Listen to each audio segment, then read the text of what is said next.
വ്യോമാക്രമണ പരമ്പര വടക്കൻ ഇസ്രായേലിലേക്ക് നിരവധി മിസൈലുകൾ തൊടുത്തെന്നാണ് അന്താരാഷ്ട്ര മാധ്യമങ്ങൾ റിപ്പോർട്ട് ചെയ്യുന്നത്.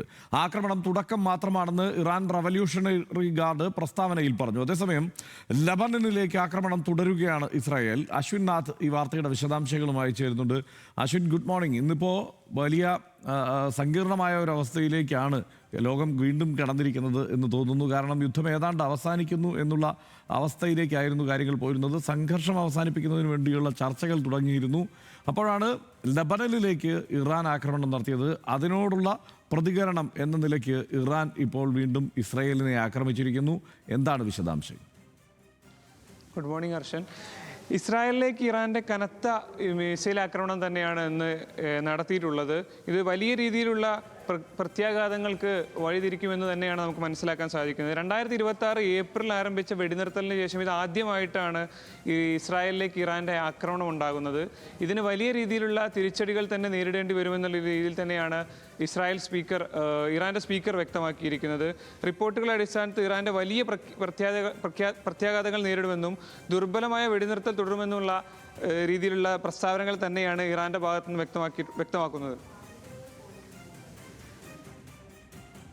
അശ്വിൻ, ഇതിപ്പോൾ പശ്ചിമേഷ്യയിലേക്ക് വ്യാപിക്കുന്ന മറ്റ് പ്രദേശങ്ങളിലേക്ക് വ്യാപിക്കുന്ന ഒരു സ്ഥിതിയുണ്ടോ? എന്താണ് ഇതുമായി ബന്ധപ്പെട്ട് ലോക നേതാക്കൾ നൽകിയിരിക്കുന്ന പ്രതികരണങ്ങൾ? ട്രംപ് ഈ ഘട്ടത്തിൽ ഇടപെട്ടിട്ടുണ്ട് എന്നുള്ള വിവരം വരുന്നു. എന്താണ് ഇതെല്ലാം ആയി ബന്ധപ്പെട്ടുള്ള വാർത്തകൾ?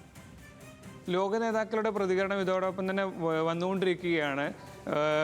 വലിയ രീതിയിലുള്ള പ്രത്യാഘാതങ്ങൾ തന്നെയാണ് രാജ്യത്ത് ഉടനീളം ഉണ്ടാകാൻ പോകുന്നതെന്ന് തന്നെയാണ് നമുക്ക് മനസ്സിലാക്കാൻ സാധിക്കുന്നത്.